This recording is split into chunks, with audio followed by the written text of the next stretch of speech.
100. She was hailed as the epitome of action cinema royalty. Pam Grier was secretly battling conflicts behind the scenes. 100. Those same boys who were supposed to be watching out for her attacked her when she was 6 years old.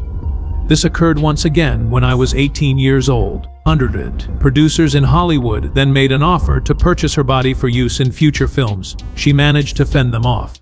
Her worst adversary in 1988 wasn't a real person though. It was developing within her. 100. A secret that would shake Hollywood to its core would be revealed by the manner in which she became ill. Winston-Salem, North Carolina is the site of Pam Grier's birth on May 26, 1949. Clarence was an Air Force pilot and Gwendolyn was a nurse. 100. The family's constant relocation was a direct result of his employment. Pam felt that she was never truly at home because of it. They relocated to Swindon, England in 1956 when she was just 7 years old. Despite the unfamiliarity of the environment, Pam made an unexpected discovery. 100. She wasn't hated by the youngsters there because of her race. That moment lingered with her, and she subsequently remarked, "They were raised to hate Germans. Not us." Relocating to the Denver, Colorado area, the family returned to the United States in 1958. Unfortunately, this was no picnic. 100. Pam suffered a life-altering nightmare when she was only 6 years old. In Swink, Colorado, she was paying a visit to her aunt's home. Several bigger lads, 100, one of whom was her cousin, cornered her and assaulted her. The rape occurred in a laundry room where she was taken. 100. A guy who was mending the phone came in mid-assault, scared the youngsters away, and then went about his business as if nothing had transpired. Pam kept that in her memory. She described herself as a scared little girl who went from being a carefree child as a result. She began to stammer. For years, she kept quiet out of shame. This occurred once again when I was 18 years old. 100. Repressed memories of her traumatic experience as a date rape victim surfaced, until she published her memoirs many years later. 100. She refused to discuss any of this. Another harsh truth that Pam had to confront in the early 1960s was racism in the United States. 100. Her skin hue was hardly noticed when she was back in England. However, things were different in Denver.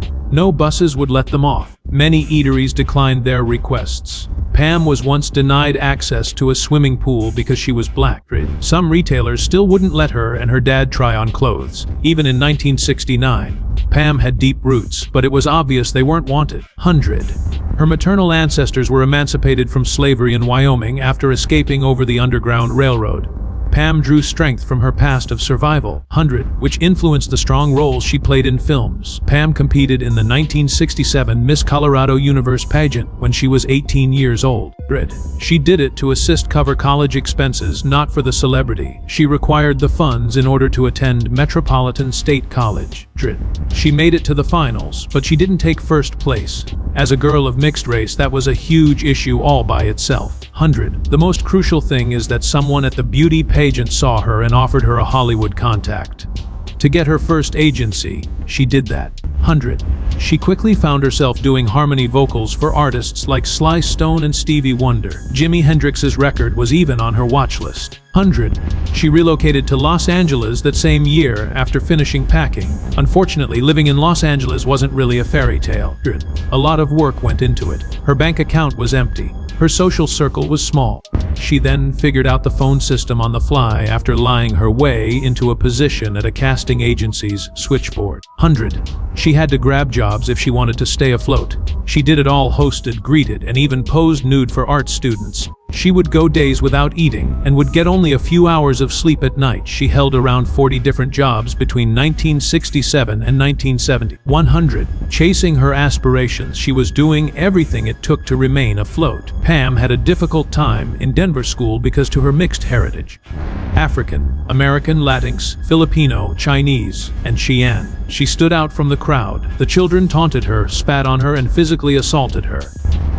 She decided to enroll in a self-defense course. Martial arts helped her regain her strength and confidence, and they also taught her to fight back. 100. Those abilities eventually shaped her on-screen persona. In the movies, she wasn't trying to play tough, indeed she was. She took a risky step in 1968. 100. When she was only 19 years old, she informed that Hollywood agent she had met at the pageant that she was prepared to compete. Sharing a cramped 200-square-foot flat with two other ladies, she made do with just 200. She made her acting debut in the 1970 cult classic Beyond the Valley of the Dolls, where she appeared as an uncredited extra. She worked long hours for only 25, but she learned a lot from observing the genuine actors. She started her acting career there. Unfortunately, she wasn't designed for this system. She was exclusively cast in roles that reinforced stereotypes in 1969 and 1970.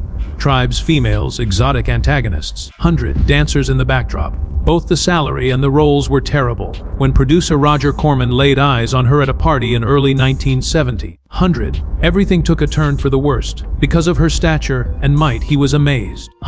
He extended an offer for her to star in an upcoming film titled The Big Dollhouse. It was Pam's chance, she knew. Hours of martial arts and weapon training were part of her rigorous training regimen. Her muscular mass increased by 15 pounds. At last, she was prepared. But then tragedy struck. Just as things were starting to look good, she also met with a major Hollywood producer that year. His words were unequivocal. Sleep with me or you don't get the part. Pam firmly declined. It was necessary for her to physically defend herself when he attempted to attack her. Leaving Hollywood behind was on her mind, but she ultimately decided against it and returned to Denver. She lingered. The inner fervor within her only intensified. She used every subsequent role as an opportunity to strike back. Her 1971 performance in The Big Dollhouse was an unexpected smash. The film's box office take was $10 million, but the budget for filming was a mere $125,000. A storm wrecked the set, so the mud wrestling scene had to be shot over 3 days in knee-deep water. She played an edgy inmate who performed her own stunts. Despite Roger Corman's admission that the film's hotter and more raw than intended tone, it was a huge success. Pam and an entirely new subgenre of female-led prison films were both propelled by it. She portrayed a cruel prison guard in Women in Cages that same year. Critics panned it for being too harsh. She subjected other characters to scenes of agony that were beyond the comprehension of the viewers. Afterwards, Pam clarified that she had no pride in those naked scenes. The portrayal made her unforgettable, but she felt missold and used. She was the center of attention. The Big Bird Cage was her 1972 film debut. She portrayed a rebel who, with the help of actual guerrilla tactics taught by ex-fighters from the Philippines, plots an escape from prison. Quite a few perilous and exciting action sequences occurred. Crushing a prisoner beneath a bamboo mill was depicted in one scenario. Parts of the film actually happened, so the whole thing seemed authentic. Pam was more than just an actor. With her own training, she was pulling off her own stunts. Blacklisted Scream was her 1973 film debut. She portrayed Lisa, a voodoo priestess with the power to break a vampire's spell. In order to give the character strength, Pam fought not your run-of-the-mill horror movie heroine. She insisted on paying homage to the voodoo aspects and vehemently opposed naked scenes. Pam remained steadfast despite the vampire's continued dominance throughout the plot. Pam Grier achieved legendary status in the same year. She portrayed a nurse in Coffee who, following her sister's drug-induced demise, became a vigilante. The production budget was about $125,000. Yet the gross was $2 million. One of the most outrageous scenes in the film was Pam's own idea. In order to fight her way through the scene, she secreted razor blades in her hair. Unforgettable, frightening, and raw. That was it. For all that Pam stood for, that one scene came to symbolize her. Brave, courageous, and utterly unbeatable. Not only was she portraying a hero, she was the hero. Pam Grier was never one to mince words. When Foxy Brown premiered in 1974, audiences were unprepared for what they witnessed. Audiences were left chilly by one sequence in particular. Her protagonist did more than exact vengeance. She ensured it was painful. Following the apprehension of the individual responsible for her boyfriend's murder. Pam's character issued a savage command. She castrated him. After that, she gave his lover a glass jar containing his remains. No one else pulled the stunt. Pam did all the choreography herself. She desired an authentic experience. The result was satisfactory. Foxy Brown made almost $4 million from that scene. On top of that, it redefined the roles that women could play in action flicks, nor was she a victim. Nobody dared to cross her. 100. She recorded her scene as a female gladiator in the arena that very year. She honed her skills with actual swords, despite taking blows and suffering cuts. 100. She sustained an injury during an irrational chariot chase. However, Pam never shied away from a challenge. In it, she leaned.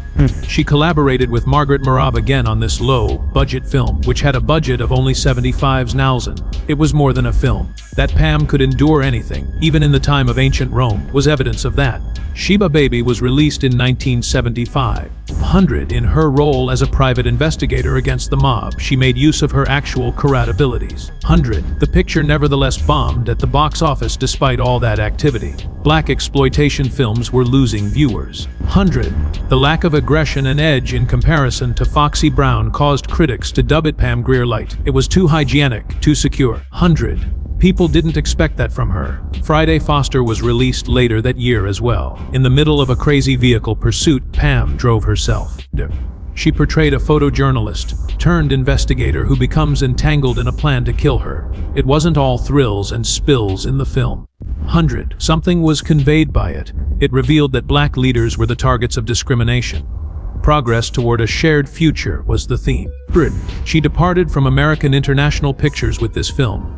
Now she was employing more than simply firearms. Her mind was also engaged. Her 1975 performance as Arthur in Bucktown was also notable. In a small town, she stood up against unscrupulous police officers. While filming 100, she improvised a statement regarding the rights of women. The test audiences loved it so much that they decided to keep it in 100, even though it wasn't originally in the script. It was evidence of how influential Pam was. The impact of her remarks persisted even after she deviated from the script.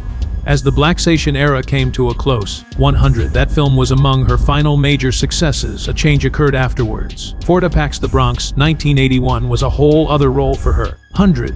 Charlotte was a prostitute with a drug problem who murdered police officers. It was ominous and foreboding. Sharing the screen with her was Paul Newman, who earned $3 million plus 15% of the film's earnings. There was a tiny yet memorable part played by Pam. Many found her disturbing. 100. While the part demonstrated her range, it also began to stereotype her as victims rather than heroines. Something Wick This Way Comes.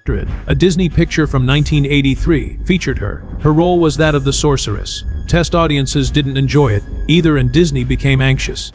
The film was redone at a cost of $4 million. Some or all of Pam's scenes were trimmed or eliminated. By 5 months, 100, the picture had passed its scheduled release date. The casting of a black woman in a magical position made Disney anxious. They took the audience to task. The fact, though, was that Hollywood was not interested in featuring Pam like women in fantasy tales. It broke my heart. She discovered a new home on television between 1985 and 1989. She portrayed New York police officer Valerie Gordon in Miami Vice. 100.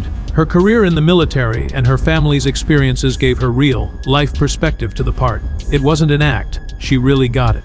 Unfiltered plots featuring her abducted sister and corrupt diplomats frequently appeared in her stories. At the same moment, 100, she revealed her tenderness and strength. She was able to keep her career afloat during a challenging period because to the part. 100, she began her career as a theatrical director at UCLA around the same time. Attempting to absorb as much information as possible, she worked under Roman Polanski. 100. Her goal in putting on an all-black production of Frankie and Johnny was to demonstrate to the public that black actors belonged in all types of stories. 100. Pam seemed unconcerned about the mixed reviews. Taking charge was a skill she was developing. Nothing she did for love had ever been easy. She dated Kareem Abdul-Jabbar, whose real name was Lou Alcer, in the early 1970s. The 3 things he wanted her to do were become a Islam, wear the hijab, and surrender up her freedom. That was her refusal. In 1973, they broke up. Meeting Freddie Prinze came later in 1973.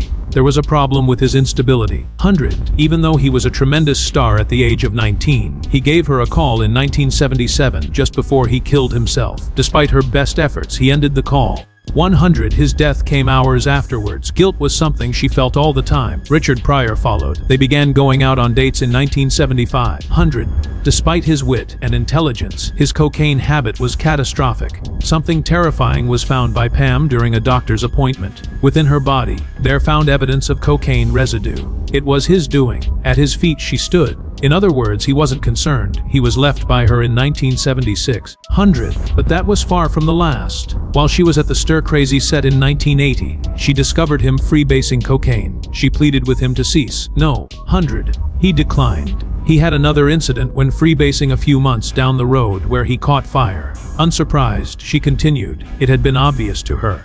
100. Wilt Chamberlain was another one of her brief relationships, although he claimed to have slept with 20,000 women in his book. 100. He made reference to their meeting in an older edition. He divulged sensitive information without her consent. She exploded in anger. 100. She referred to it as exploitative. Regarding her reaction to being included in such a list, no one inquired. At the peak of her career in 1988, at the age of 39, Pam Grier was physically fit, mentally alert, and leading a healthy lifestyle. She avoided drugs and alcohol, ran 6 miles daily, and cut off meat from her diet. Everything was going according to her plan. As she looked at houses, she fantasized about getting married and starting a family. Everything changed after that. 100. A scary incident happened during what she thought was just a regular exam. Cervical cancer had progressed to stage 4, according to the doctors. None of the first 2 levels. This is step 4. She was given a 16 to 18-month survival window. 100. Then someone told her to start making her will and gave her a huge binder full of medical records. Even before beginning treatment. 100. Her body required time to recuperate from the trauma of the surgery. The news lingered with her for 6 weeks while the cancer progressed. 100. She continued to work tirelessly. It was even more surprising because of that. The news broke while she and Steven Seagal were filming Above the Law. However, 100. She continued to appear. No one on the crew ever knew. Her hair was always styled in wigs. She shed several pounds. 100. Despite the excruciating discomfort of chemotherapy, she persisted in performing and never stopped smiling. 100. Pam drew on her mother's experience as a nurse to alleviate her discomfort without resorting to medications. That required tremendous fortitude. 100. But the mental anguish was the worst. Even her first chemotherapy appointment was skipped by the man she loved. After that, he simply vanished for 5 years. 100. She was totally on her own while she fought the battle of her life. She elaborated thereafter by saying that cancer makes you appreciate your friends more. 100. It was a particularly harsh lesson for her. An escalation occurred. Krista, who was still fighting cancer in 1990, passed away from breast cancer. 100. Pam had a genuine sisterly affection for her. Krista was a former flight attendant, and Pam blamed the carcinogens she inhaled for her illness. Even then. 100. The agony persisted. Freddie, Krista's son, was unable to cope with his loss. He took his own life not long after his mother passed away. 100. Freddie had tried to reach out to Pam before he passed away, but she was terrified because of the threats he had made. 100. She was tormented by the decision she made not to meet him. She broke down in tears at a hotel while the police encircled the area after learning what had happened. Pam, me and time. 100 was still struggling for her life as all this was happening. Suddenly, an unforeseen event transpired. 100. She was watching public television one evening in her San Fernando Valley home. Healing in the Mind, hosted by Bill Moyers, was the name of the documentary. 100. A huge tumor was shown on the back of a Chinese woman in the video. The tumor disappeared following weeks of treatment with acupuncture, herbs, pressure, and meditation. That was a signal to Pam. She opted to augment her treatment with Eastern medicine. 100. She was instructed to cleanse her body by drinking hot tea with her meals, and given special herbs by a Chinese herbalist whom her doctor had referred her to see.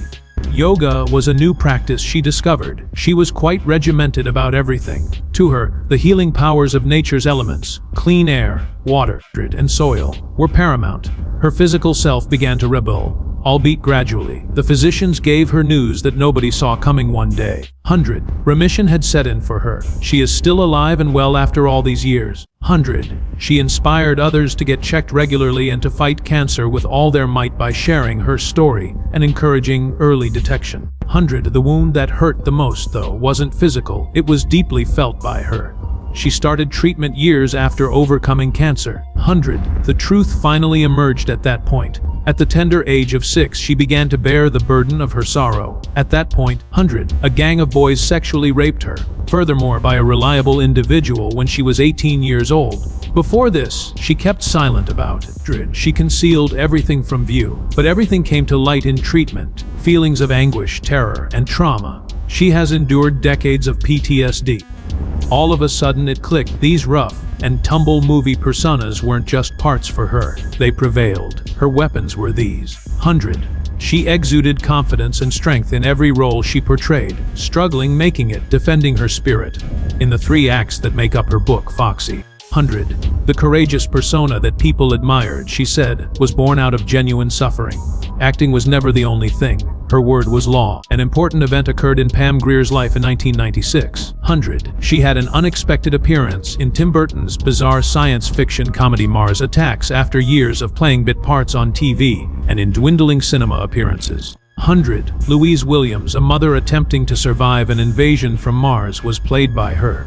She was positioned next to famous performers such as Pierce Brosnan. 100. Glenn Close and Jack Nicholson. Production on the picture spanned the globe from Argentina to California and cost an estimated $80 million. 100. It brought Pam Grier back into the limelight after a long absence. Despite the film's lackluster earnings of $11 million globally, something else was made possible by that return. The year 1997 was a watershed moment. That same year, Heard It, Quentin Tarantino penned an exclusive screenplay for her. He cast Pam Grier in the lead role after adapting Rum Punch into Jackie Brown. 100. He preferred a black actress, unlike the one in the novel. He yearned for her. She finished the task. 100. She was a flight attendant who made a living smuggling currency between the United States and Mexico. It wasn't merely the plot, though. 100 that gave her such a compelling performance. In doing so, Tarantino paid tribute to her work from the 1970s. 100 when films like Coffee and Foxy Brown established her dominance of the silver screen. A $112 million budget was turned into $74 million by Jackie Brown. 100.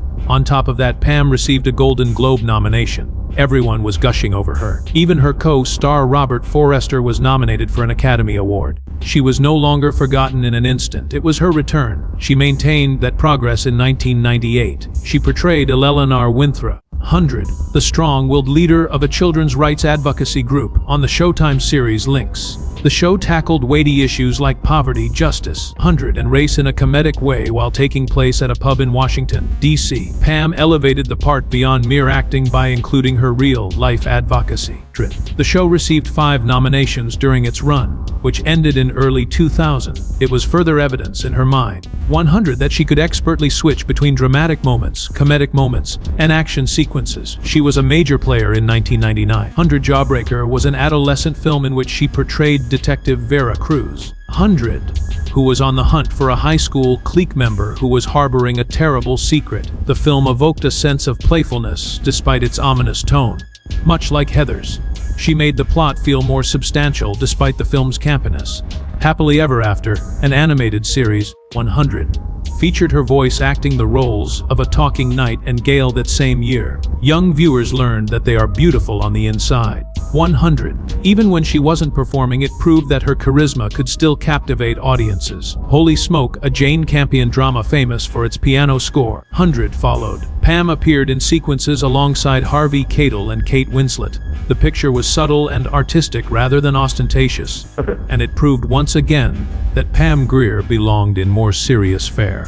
With the turn of the millennium, she continued unabated. She appeared as Prosecutor Claudia Williams in an episode of Law & Order SVU that aired from 2002 to 2004. Despite its diminutive size, 100, her influence was profound. Because of her outstanding performance, she was nominated for 2 NAACP awards for it. At about the same time, 100, she landed one of her most dramatic television performances to date. Showtime premiered The Lord in 2004. Pam portrayed Bee's older sister, Kit Porter. 100 please.